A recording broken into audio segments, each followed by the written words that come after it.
Okey, ada seorang lelaki ni, dia terjumpa duit dekat envelope, dekat tepi jalan, RM1,000. Dan dia pun ambil duit tu, dia tahu dia siapa. RM1,000. Dia pun rasa macam, ni boleh masuk korban ni 800.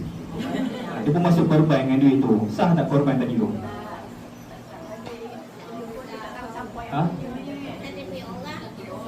Ni saya tanya sah ke tak sah je, saya tak ada buat tanya macam mana tu. Ha? Dia terjumpa tak? Dia terjumpa. Imam yang bagilah sedekah kat surau ke masjid. Oh, macam tu Okey, jawapan dia, korban dia tadi tu walaupun menggunakan duit haram, sah. Hukum syarat sah. Tapi tak dapat pahala. So dia bagi makan saja lah kau orang, bagi makan saja.